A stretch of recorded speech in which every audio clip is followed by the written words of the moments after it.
고난은 복음에 대한 확신을 더 강하게 이끌어 줍니다. 고난은 하나님께서 우리를 그분 품 안으로 더 가깝게 이끌고 끌어당기는 손길입니다. 고난 없이 누가 하나님께 가까이 가려고 할까요? 죄로 인한 고난, 모든 사람이 당하도록 하나님이 허용하셨습니다. 왜 그럴까요? 죄로 인한 고난을 당해야 죄책감을 심하게 겪어야 우리를 구원해 주시는 예수님 그 십자가 앞에 나오니까요.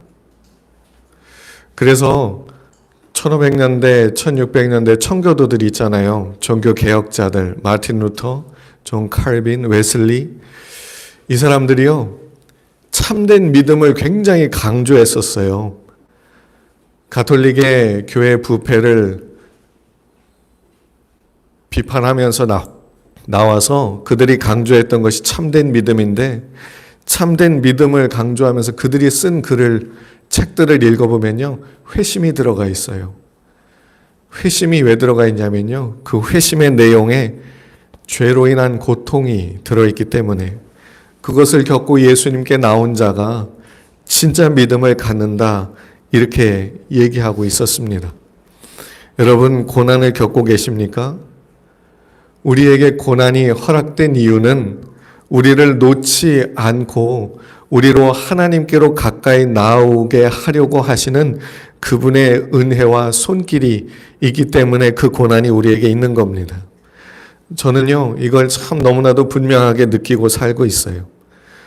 물론 고난은 하나님의 말씀에 대한 불순종, 불신앙에 대한 형벌일 수 있어요. 잘못해서 하나님께 벌 받는 것일 수 있어요. 그런데요, 그로 인해 당한 고난은 단순히 형벌로 끝나지 않아요.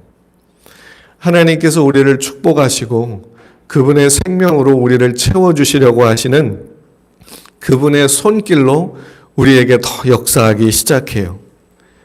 그 고난을 통해 하나님을 더 알게 하시고요.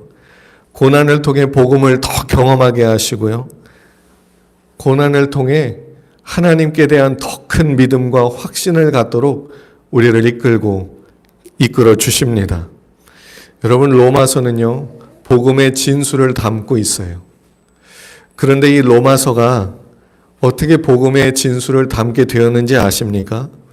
로마서를 쓰는 사도 바울의 그 전의 상황들이 그로 하나님께 대한 누구도 뺏을 수 없는 확신과 믿음을 갖게 해 주었기 때문에 그렇습니다. 성경을 보면요, 로마서 다음에 뭐가 나오죠? 고린도전서, 그 다음에 고린도후서가 나와요. 그런데 시간 순서로 보면요, 고린도전서가 쓰여지고 고린도후서가 쓰여지고 그 다음에 로마서가 쓰여졌어요. 로마서가 어디서 쓰여졌는지 아십니까? 고린도에서 쓰여졌어요. 사도행전은 사도 바울이 전도했던 그 전도 여정을 우리에게 설명해 주지요. 로마서가 쓰여진 때는 사도행전 20장 3절, 고린도의 헬라에 3개월 동안 머무는 그때 로마서가 쓰여졌습니다. 사도행전 20장 3절을 보면 이래요. 거기서 석 달 동안 있다가 배 타고 수리아로 가고자 할 그때에 유대인들이 자기를 해하려고 공모함으로 마게도냐를 거쳐 돌아가기로 작정하니, 여기서 거기에서라고 하는 곳이 헬라 지역 고린도를 말합니다. 사도 바울은 고린도에 석 달 동안 머무르고 있었어요. 그런데 그 고린도가 어떤 곳이냐? 사도 바울이 고린도에 처음 들어왔던 때는 그로부터 한참 전이었어요. 사도 바울은 고린도에 들어와서 전도를 했고 거기에서 복음을 전합니다. 사도행전 18장 1절부터 4절에 보면 그 후에 바울이 아덴을 떠나, 아덴은 아테네예요. 아덴을 떠나 고린도에 이르러, 비로소 고린도에 처음 들어온 겁니다. 아골라라 하는 본도에서 난 유대인 한 사람을 만나니 글라우디오가 모든 유대인을 명하여 로마에서 떠나라 한고로 그가 그 안에 브리스길라와 함께 이달리아로부터 새로 온지라. 바울이 그들에게 감해 생업이 같으므로 함께 살며 일을 하니 그 생업은 천막을 만드는 것이더라. 안식일마다 바울이 회당에서 강론하고 유대인과 헬라인을 권면하니라.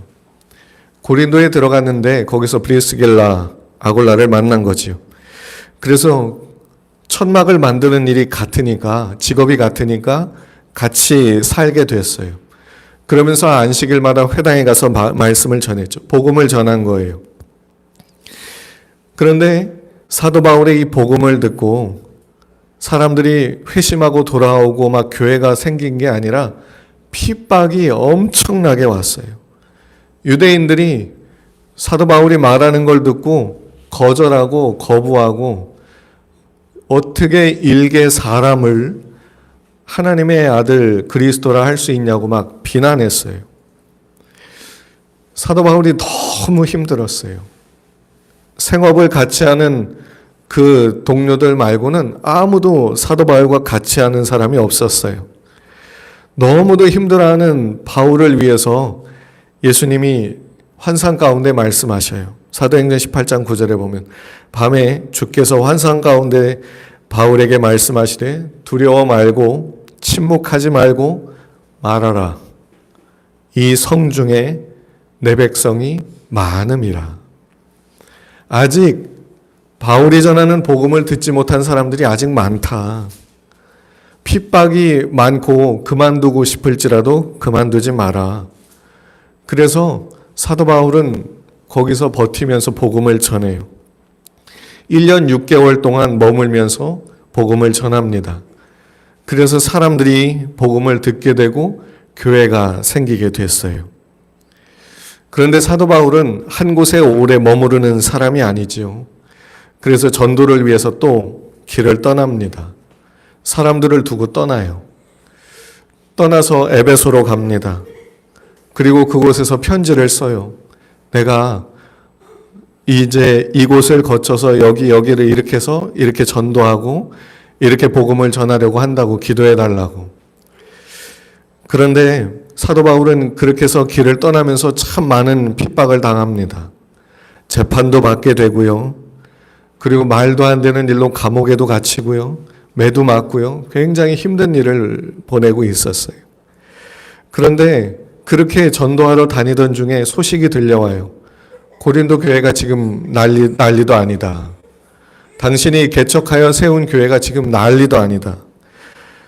지금 거기 교인들 가운데 성적인 문제가 발생했고, 그리고 거기가 지금 사람들끼리 서로 고소하고, 그래서 편지를 씁니다. 그게 고린도 전서예요. 가야 되는데, 고린도를 찾아가야 되는데 찾아갈 수가 없었어요. 그래서 편지로 대신했지요. 왜 편을 가르느냐? 하나님께서 우리를 누가 편을 가르더냐? 하나님이 우리를 사랑하시지 않더냐? 그러니 우리가 서로 사랑해야 된다. 하면서 여러 개의 주제를 가지고 말합니다. 고린도전서 13장은 사랑장이라고 부르지요. 고린도전서 1장부터 16장까지 여러 가지 주제를 가지고 갈 수 없으니까 그 고린도 교회의 성도들을 위해서 편지를 썼어요. 편지를 받고 상태가 좋아졌느냐? 그러지 않았던 것 같아요. 사람들이 바울의 편지를 받아보면서 아, 그래 우리가 이렇게 잘하자라고 하려고 하는데 거짓 교사들이 나타났어요. 양복을 쫙 빼입고 아주 멀끔하게 생긴 사람들이 교회에 와서 여러분 사도 바울을 보십시오. 편지 하나 달랑 보냈습니다. 이거 문제가 있지 않습니까? 지금 헌금을 모아서 예루살렘 교회를 돕는다고 하는데 사도 바울 돈을 뒤로 몰래 챙기는 것 같습니다.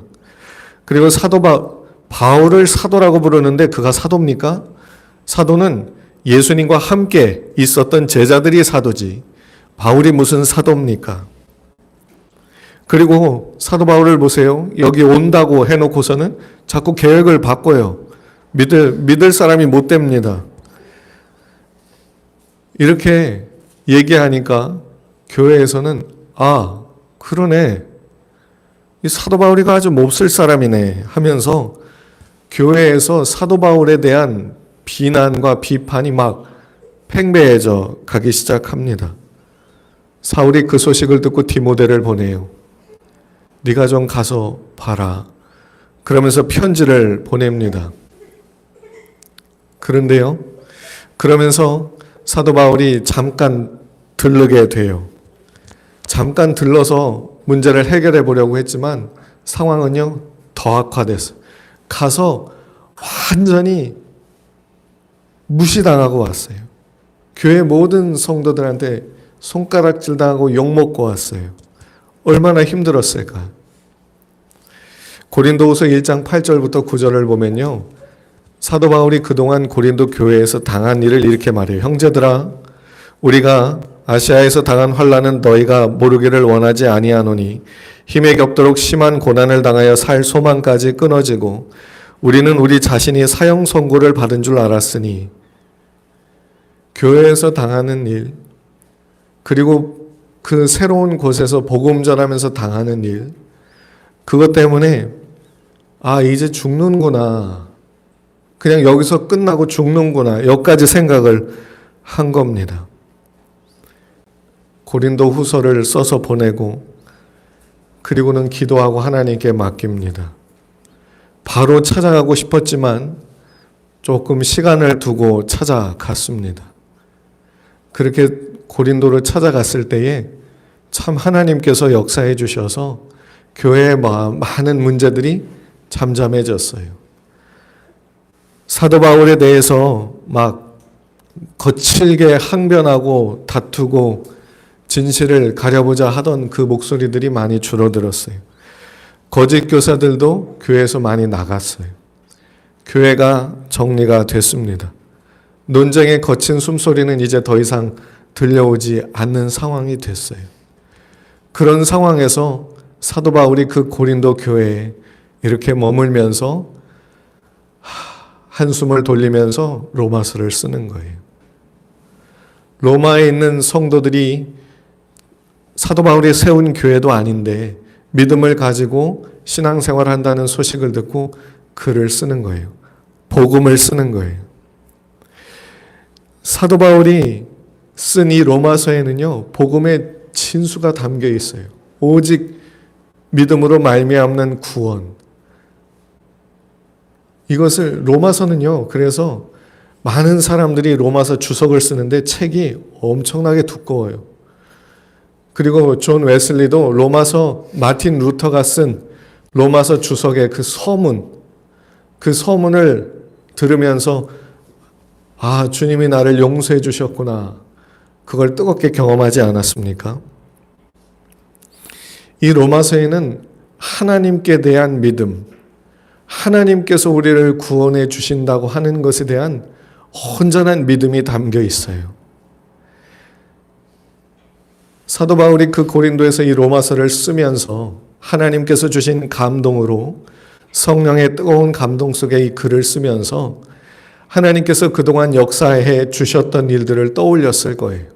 그 고린도에서 얼마 전까지만 해도 그 교회 성도들이 진짜 죽일 듯이 달려들었던 그곳과 정말 완전히 인연을 끊고 헤어져야지 모든 게 해결될 것만 같았던 그곳. 그런데 하나님의 역사로 그들과 함께 예배드리고 함께 기도하고 있어요. 하나님께 대한 믿음이 얼마나 견고하겠습니까? 고린도전서, 고린도후서를 보면 하나님께 대한 사도 바울의 믿음이 너무나도 잘 기록되어 있습니다. 고린도전서 10장 13절, 사람이 감당할 시험 밖에는 너희가 당한 것이 없나니 오직 하나님은 미쁘사 너희가 감당하지 못할 시험 당함을 허락하지 아니하시고 시험 당할 즈음에 또한 피할 길을 내사 너희로 능히 감당하게 하시느니라. 이거는요, 그냥 할 수 있는 말이 아니에요. 사도 바울도 시험을 무지하게 당했어요. 그런데 하나님이 항상 피할 길을 열어주셨어요. 그래서 그들에게도 말하는 거예요. 하나님께서 너희에게 피할 길을 여셔서 감당케 하실 것이다. 더 심각해진 문제 속에서 고린도후서 1장 9절을 보면요. 우리는 우리 자신이 사형 선고를 받은 줄 알았으니 이는 우리로 자기를 의지하지 말고 오직 죽은 자를 다시 살리시는 하나님만 의지하게 하심이라. 왜 이런 죽을 일이 왔냐? 하나님을 의지하게 하려고 하신 거다. 이렇게 말하고 있어요. 고린도후서 2장 14절을 보면 항상 우리를 그리스도 안에서 이기게 하시고 우리로 말미암아 각 처에서 그리스도를 아는 냄새를 나타내시는 하나님께 감사하노라. 죽을 것 같은 상황인데 사도 바울이 고백하는 게 뭐예요? 고린도후서 2장 14절 항상 우리를 그리스도 안에서 이기게 하시고, 이게 사도 바울의 믿음이에요. 하나님께 대하여 그가 가지고 있는 생각이에요. 자기는 진 적이 없다는 거예요. 지고 패배하고 무너졌어도 하나님이 이기게 하시더라. 고난에 대해서 사도 바울이 가지고 있는 생각은요, 고린도후서 4장 17절에 나와요. 우리가 잠시 받는 환난에 경한 것이 지극히 크고 영원한 영광에 중한 것을 우리에게 이루게 함이니. 사도 바울은 믿어요. 이 고난이 지금은 죽을 것 같이 무겁지만 이건 경한 것이다. 왜? 내게 이보다 더 큰 영광의 것을 만들어낼 것이기 때문에. 이게 사도 바울의 믿음이었어요. 그 고린도 교회 외에도 다른 지역을 수없이 전도하면서 만나는 고통과 고난 속에서 사도 바울이 가지고 있었던 믿음이었습니다. 자기를 욕하고 상처받았다고 호소하는 그 성도들을 향해서 사도 바울이 하는 말은 고린도후서 6장 9절부터 13절에 나오지요. 우리는 속이는 자 같으나 참되고 무명한 자 같으나 유명한 자요. 죽은 자 같으나 보라 우리가 살아있고 징계를 받는 자 같으나 죽임을 당하지 아니하고 근심하는 자 같으나 항상 기뻐하고 가난한 자 같으나 많은 사람을 부요하게 하고 아무것도 없는 자 같으나 모든 것을 가진 자로다. 고린도인들이여 너희를 향하여 우리의 입이 열리고 우리의 마음이 넓어졌으니 너희가 우리 안에서 좁아진 것이 아니라 너희 심정에서 좁아진 것이라. 내가 자녀에게 말하듯 하노니 너희도 마음을 넓히라. 사도 바울이 고린도 교회의 성도들에게 말하는 게, 여러분 문제가 이렇게 심각해서 아무것도 못할 것 같고 망한 것 같고 끝난 것 같지만 아니요. 우리는 이런 사람이에요. 여러분들이 마음에서 좁아졌으니 마음을 넓히십시오. 하나님이 하십니다. 그 얘기를 하는 거지요. 여러분 사도 바울이 고린도 전서 후서를 쓰는 내용을 한번 직접 읽어보세요. 부정적인 내용이 없어요. 죽겠다. 여러분들 말씀대로 내가 죽을 것 같습니다. 이제 끝난 것 같습니다. 이런 말을 하지 않아요. 그의 말에는 믿음이 있고 확신이 있습니다. 하나님께서 하신다라고 하는 확신이 있어요. 솔직히 사도 바울이 대단한 능력이 있어서 그렇다? 아니요. 사도 바울은요, 그저 우리와 같은 한 사람일 뿐이에요. 그가 할 수 있는 거 없어요. 사람들의 마음을 무슨 수로 바꿉니까? 상황을 무슨 수로 바꿉니까? 사람들을 조종할 수가 있습니까? 그런데 사도 바울이 할 수 있었던 것은 하나님을 믿고 의지하는 거였어요. 그래서 사도 바울은 아무것도 보이지 않는 상황에서도 하나님을 믿고 앞으로 나아갔고, 아무도 돕지 않는 상황에서도 하나님을 믿고 행했습니다. 그리고 하나님께서 고린도 교회의 문제를 해결해 주시는 것을 보았고, 그가 전도하는 수많은 지역의 교회들이 세워지는 것을 결국에는 보게 되었습니다. 물론 시간은 좀 걸렸어요. 시간은 좀 오래 걸렸어요. 그 기간을 버티고 견디는 게 고통이었을 수 있어요. 그런데 끝내 하나님께서 이루시는 것을 사도 바울은 볼 수 있었습니다. 하나님께서 은혜로 역사하시는 것을 경험한 바울. 물론 전에도 믿음이 있었지만 그것을 또다시 고린도 교회에서 경험하고 보고 느낀 후에 이제 문제가 잦아들고 평안해진 그 교회에 앉아서 로마서에 집중하며 편지를 씁니다. 로마에 갈 수가 없으니까 당장 가서 거기서 말씀을 전하면 되겠지만 예루살렘에 가야 될 일이 있기 때문에 시간이 걸려서 지금 당장 못 가니까 로마서를 쓰며 그들에게 복음을 나누는 거지요. 사도 바울이 로마서를 통해서 그 아직 얼굴도 보지 못한 그 성도들과 가장 나누고 싶고 그들에게 가장 가르쳐 주고 싶었던 것은 복음의 능력이었습니다. 사도 바울이 그들에게 말해주고 싶은 것은 복음이었어요. 그래서 1장에서 뭐라고 말해요? 오늘 우리가 읽은 본문에서 뭐라고 말해요? 복음은 모든 믿는 자에게 구원을 주시는 하나님의 능력이다. 복음은 모든 믿는 자에게 구원을 주시는 하나님의 능력입니다. 복음을 듣는 자에게는 하나님의 의가 그 안에 나타나서 그가 믿음을 갖게 될 때에 온전히 구원을 받게 되고 하나님의 거룩한 자로 서게 됩니다. 이 내용을 로마서 전체를 통해 풀어 설명해 주는 거지요. 여러분, 사도 바울이 굳게 믿고 있었던 것이 뭐냐면 복음이 있는 곳엔 하나님의 역사가 있다는 겁니다. 아멘. 복음이 있는 곳엔 하나님의 역사가 있다. 그래서요, 제가 원하는 건 우리 교회에 복음이 풍성해지길 원하는 겁니다.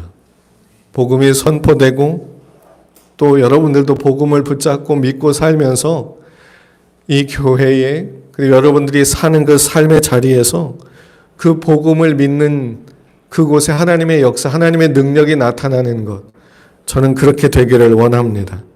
그리고 하나님께서 복음을 믿는 그 삶 속에 역사해 주실 줄로 믿습니다. 사도 바울이 복음의 능력을 믿고 살았던 것처럼 우리도 이 복음의 능력을 믿고 살아야 될 줄로 믿습니다. 아멘. 복음의 능력이 뭡니까? 하나님께서 하신다는 거예요. 하나님께서 하신다. 제가요, 이번 주에 기도원을 갔다 왔습니다. 월요일 날 갔다가 목요일 날 왔는데 전과 달리 이번에는 하나님이 기도하러 오라 부르신 것 같았어요. 월요일 저녁부터 목요일 오전까지 이제 거기서 예배를 드리니까 예배 드리고 또 기도하고 하면서 참 많이 울면서 깊이 기도하게 됐었는데요. 회개도 많이 했습니다. 회개도 많이 하면서 첫날부터 하나님께 기도했던 것은 하나님, 제 삶을 향한 하나님의 계획은 뭡니까? 하나님의 목적은 뭡니까?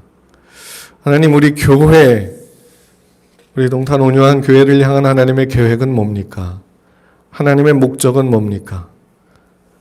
그것이 무엇인지 알려주시고 깨닫게 해주시고 우리 교회가 그 하나님의 목적과 계획을 따라 나아갈 수 있게 해달라고 참 많이 기도했습니다.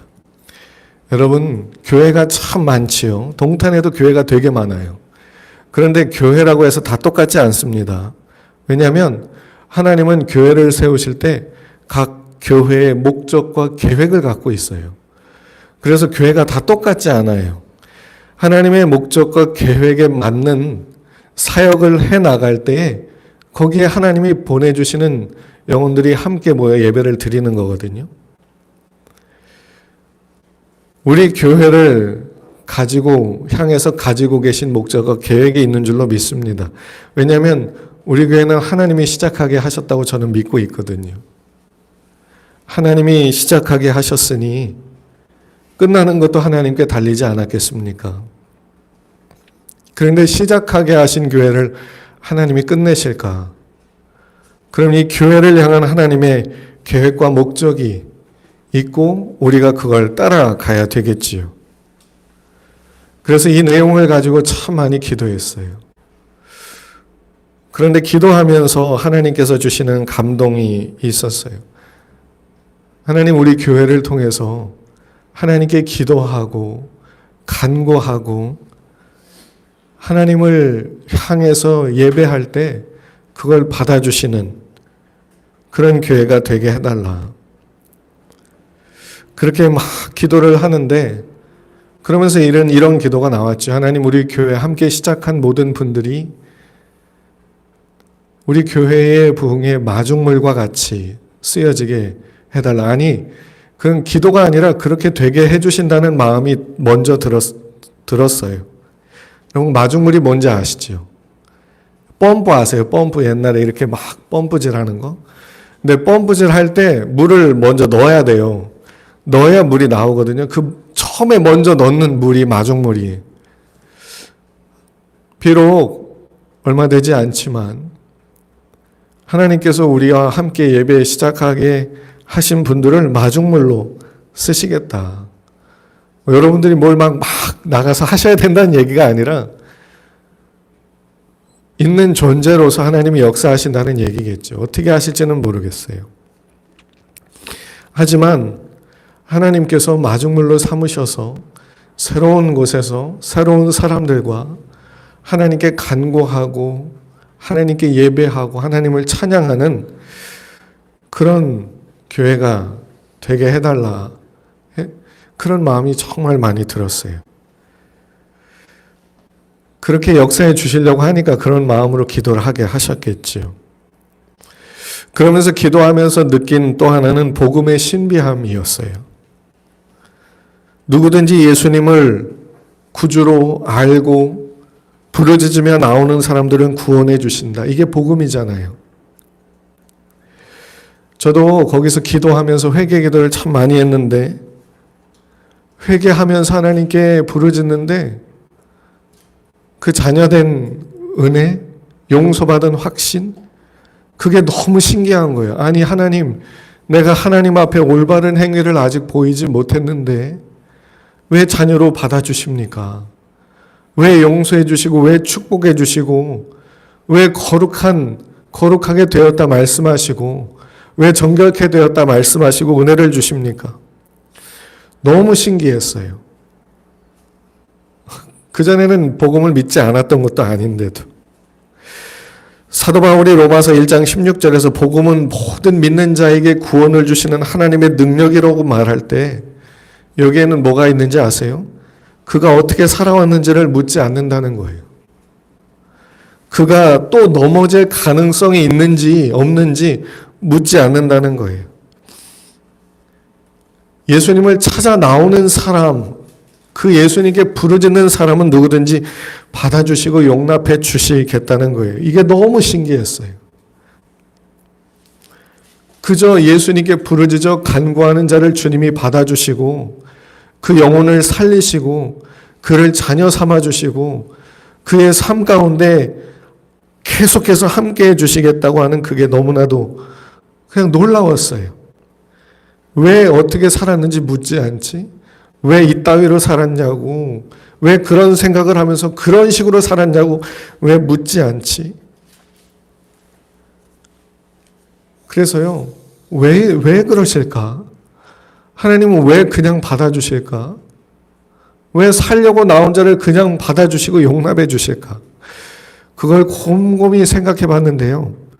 그렇게 하지 않으면 구원받을 사람이 없어서. 여러분 생각해 보세요. 하는 거 봐서, 너 하는 거 봐서 구원해 줄게. 자녀들한테 그러잖아요. 아빠 이거 좀 사주세요. 이거 좀 해주세요. 너 하는 거 봐서 좀 보자. 그런데 하나님 앞에서 우리가 옳게 행한다고 하는 것이 과연 옳으냐? 우리의 오해, 지식의 부족함, 우리의 감정, 우리의 욕망, 그런 것들이 얼마나 방해가 되겠습니까? 그래서 제가 기도하면서 여러 번 고백하고 얘기했던 게 하나님 복음이 참 놀랍습니다. 하나님께 간절히 부르짖는 자를 살려주시고 구원해 주시는 이 복음이 참 놀랍습니다. 여러분, 많은 사람들이 복음을 거부하죠. 믿지 않아요. 왜 그런지 아십니까? 뭐라도 해야 될 것 같아서 그래요. 하나님이 요구하시는 게 아무것도 없으니까 뭐 그런 게 다 있어. 사람이 뭐라도 잘해야 하나님께 받아들여질 만한 게 있어야 구원도 받는 거지. 무슨 면목을 가지고 하나님께 기도를 해.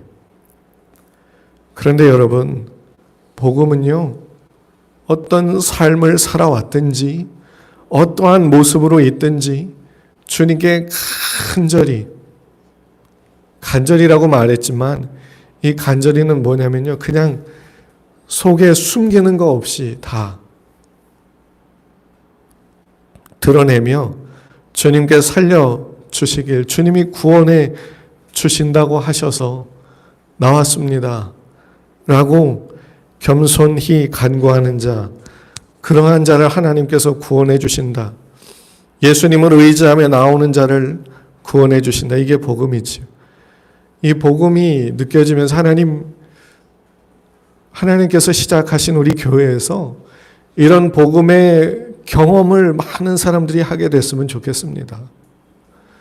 기도하면서 간구하면서 이러한 하나님의 은혜를 많은 사람들이 경험했으면 좋겠습니다.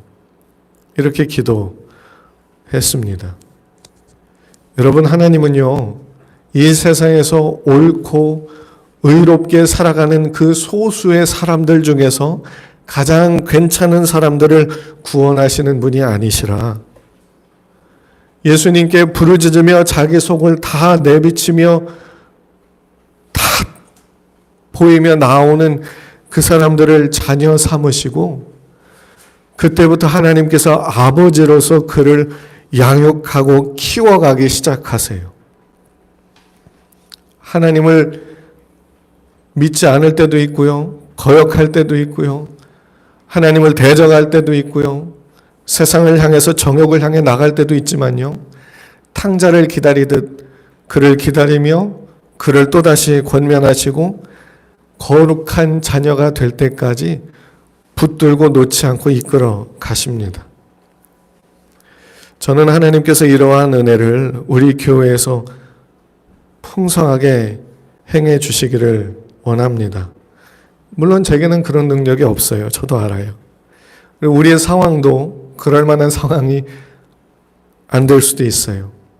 하지만 하나님께서 그렇게 되도록 일해 주실 줄로 믿습니다. 솔직히 기도원에서 이렇게 막 눈물 콧물 쏟아가며 간절히 부르짖어 기도했던 게 참 얼마만인지 모르겠습니다. 몇 주 전부터 기도원에 가야겠다 생각은 있었어요. 그런데 가지 못하고 있다가 가야 되겠다라고 하는 그런 상황이 있었고 하나님이 부르셨다는 생각이 많이 들었어요. 기도원에 가면서 하나님, 내가 뭘 놓치고 있었을까요? 이런저런 많은 일을 겪었는데, 사람이 이런저런 일을 겪을 수 있지만 하나님, 이런저런 일을 겪으면서 제가 뭔가를 놓친 것 같습니다. 제가 뭔가를 놓치고 온 것 같아요. 뭘 놓치고 왔지요? 거기서 기도하고 하면서 깨닫게 된 건 담대한 믿음이었던 것 같아요. 마음이 너무 위축되고 쪼그라들어가지고 입으로는 믿음을 말하지만 참 부정적인 환경 앞에서 많이 분노하고 많이 슬퍼하고 많이 괴로워했던 것 같아요. 거기서 벗어나지 못하고. 물론 기도원 한번 다녀왔다고 해서 뭐 다 잘 될 거야 이런 말씀을 드리는 건 아니에요. 그런데 이 속에 무슨 마음이 생기냐면 하나님은 하실 거야. 우리가 기도하고 우리 마음에 하나님께 대한 믿음을 끝까지 놓지 않는다면 하나님은 하실 거야. 어떻게 하실지는 모르겠지만 하나님께서 하실 것이 믿어지기 시작합니다. 교회에서 함께 모여서 기도하고 예배하며 찬양하는 것을 통해서 하나님께서 영광 받아주시길 간구했다라고 하는 것은 하나님이 그런 마음을 주신 거 아니겠습니까? 하나님께서 기도할 마음을 주시는 건 응답해 주시기 위해서 기도할 마음 주시는 거 아니겠어요? 그래서 하나님께서 기도하시는 건 응답하려고 기도하게 하시는 것이다 라고 하는 책을 쓰신 분도 계시잖아요. 어떻게 일하실지 모르지만 하나님께서 하나님의 방법으로 하시겠죠. 우리가 이렇게 할 거야 라고 예상할 수 없는 모습으로 하시겠죠. 이때쯤 되면 좋겠다. 내가 생각했던 때에 안 하실 수도 있어요. 그런데 믿는 건 뭐냐면 하나님이 반드시 하신다. 하실 거니까 기도하게 하셨다. 하나님께서 제게 주시는 마음은 새로운 곳에서 이전의 일에 너무 집착하고 붙들려 있지 말아라. 새로운 곳에서 새로운 사람들과 우리 함께 예배 시작한 분들을 마중물로 삼아 하나님이 은혜를 베푸신다. 예배하게 하신다. 그러면서 생각난 하나님의 말씀은 이사야 43장 18절부터 20절까지였습니다. 너희는 이전 일을 생각하지 말며 옛날 일을 생각하지 말라. 보라, 내가 새 일을 행하리니 이제 나타낼 것이라. 너희가 그것을 알지 못하겠느냐? 반드시 내가 광야의 길을 사막의 강을 내리니 장차 들짐승 곧 승냥이와 타조도 나를 존경할 것은 내가 광야의 물을 사막의 강들을 내어 내 백성 내가 택한 자에게 마시게 할 것임이라. 이 말씀이 생각이 났습니다. 여러분, 이사야 43장 40장부터 66장까지는 포로로 끌려간 이스라엘 민족이 돌아오게 될 것에 대한 희망의 말씀이에요. 아직 그렇게 되지도 않은 상황에서 그들에게 하나님이 미리 주시는 말씀이 그 포로로 끌려간 고통, 70년이 넘는 자기 앞에서 사람들이 죽어가는 것을 보고 예루살렘이 무너지는 것을 보고 나라가 파괴되는 것을 보면서 심각한 트라우마에 갇히고 포로로 끌려가서 아무도 모르는 곳에서 맨 땅에 헤딩하듯 살면서 사람들이 굶어 죽어나가는 것을 보면서 그 속에 큰 트라우마가 생긴 그 백성들에게 하나님이 주시는 마음이 뭐냐면, 말씀이 뭐냐면 너희는 이전 일을 생각하지 말라. 옛날 일을 생각하지 말라. 또 그렇게 될 거라고 생각하지 말라. 이런 얘기를 해 주시는 거예요. 어떻게 보면 믿음은 객기 같은 느낌도 들어요. 믿음은 객기가 아닐까? 이건 뭐 아무것도 없잖아. 아무것도 없는 상황에서 하나님이 하실 일을 기대한다는 건 정말 이건 정신 나간 사람 같아 보이기도 할 수도 있을 것 같아요. 하나님께서 어떻게 하시려고 이런 마음을 주시는지 모르겠지만 또 솔직히 인간적인 방법으로는 생각할 수 있는 것이 아무것도 없는 상황에서 어찌 보면 이제는 더 뒤로 물러날 때도 없기 때문에 앞을 더 바라볼 수 있는 거 아닌가. 어디까지 나아가게 하실지 어떻게 하실지 모르지만 하나님께서 하실 일이 기대가 됩니다. 아멘. 저는 기대가 돼요. 뭐 큰 교회가 돼서 이렇게 거기까지 가게 하실 수도 있고요. 시작하다가 하나님이 데려갈 수도 있고요. 몰라요. 어디까지 어떻게 갈지는.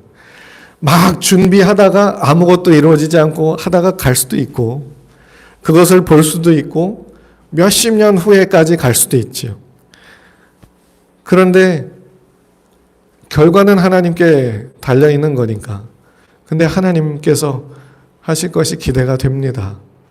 아멘. 올해 1월 1일 저희가 첫 주일 예배를 시작했어요. 아세요? 1월 1일 첫날이었어요. 그날 우리가 모여서 예배를 드렸어요. 그때도 여기였죠? 근데 저는 그것도 기적이라고 생각해요. 빨리 예배를 시작할 수 있었던 것도 기적이었다. 그래서 기대를 못 했었으니까. 그래서 감히 내년 1월 7일이 첫째 주일이더라고요. 새해 첫 시간 예배를 새로운 곳에서 예배드리면 어떨까? 하나님께서 그렇게 해주시면 좋겠다. 방법은 모르겠습니다. 그런데 그런 기대가 생깁니다. 여러분들에게 부담을 드리는 게 아니에요. 부담을 드리는 게 아닙니다. 하나님께서 하시는 걸 우리는 우리가 할 수 있는 만큼 하는 겁니다. 그리고 하나님께서 어떻게 인도해 가실지, 하나님께서 어떻게 길을 열어주실지, 하나님께서 어떻게 또 다른 만남을 우리에게 허락하실지, 또 다른 어떤 새로운 일들, 사건들을 우리에게 어떻게 일으켜 주실지 모르지만 믿음으로 한 발자국 한 발자국 내딛어 나아가는 거 아니겠습니까? 저는 우리가 모여서 주일마다 뜨겁게 예배드리게 되는 걸 기대합니다. 그리고 주일뿐만이 아니라 평일에도 수요일이나 금요일이나 다른 날에도 모여서 하나님께 뜨겁게 기도하고 찬양하고 그렇게 되기를 기대합니다. 주님이 언제 오실지 모르지요. 그래서 요즘 유튜브 보면요. 이제 다 됐다 이런 분들도 있어요. 이제 다 됐다. 이스라엘과 팔레스타인의 전쟁이 예전과 다르다. 이제 주님 오실 날 얼마 안 남은 것 같다. 막 이렇게까지 말씀하시는 분들도 있어요. 우리 교회가 어느 상황까지 쓰여지고 어디까지 하나님이 계획하신지는 모르겠지만 아직도 복음을 들어야 되는 사람들이 많은 상황에서 우리 교회가 그 복음이 경험되고 퍼져가는 데 쓰였으면 좋겠다. 그런 소망과 간구함이 있습니다. 많은 어려움을 겪었던 사도 바울이 고린도에 앉아서 로마서를 쓰며 여러분 복음은요 모든 믿는 자에게 구원을 주시는 하나님의 능력이라고 그 문장을 써내려가며 하나님의 감동 속에서 그 로마에 있는 성도들을 위로해 주지만 그건 자기의 믿음이고 하나님이 허락하신 믿음이고 하나님이 말씀해 주고자 하셨던 믿음이었죠. 이게 믿음이다. 우리에게 얘기하시는 게 그거죠. 믿음은 이런 거야. 믿음은 이런 거야. 라고 얘기해 주시는 거 아니겠습니까? 우리도 어려울수록 고통스러울수록 안 되겠다. 여기서 끝나는 것보다 여기서 이제 끝이다. 우리는 그렇게 생각하고 거기서 이제 마무리를 지으려 하지만 하나님의 말씀은 뭡니까? 내가 끝났다고 안 하는데 왜 네가 끝났다고 하냐? 아직 아니야. 라고 말씀하시지 않겠습니까? 믿음, 너희가 말세에 믿음을 보겠느냐? 그런 한탄도 하셨잖아요. 어려움이 커질수록 믿음이 더 커질 수 있는 저와 여러분들이 되기를 축복합니다. 하나님의 새로운 은혜의 일들이 우리의 삶 속에, 여러분들 개인의 삶 속에, 우리의 가정에, 여러분들의 가정에, 우리 교회에 일어나게 될 줄로 믿습니다. 이것을 가지고 함께 기도했으면 좋겠습니다. 그래서 하나님의 역사하심을 함께 보고 하나님께 영광을 돌릴 수 있으면 좋겠습니다.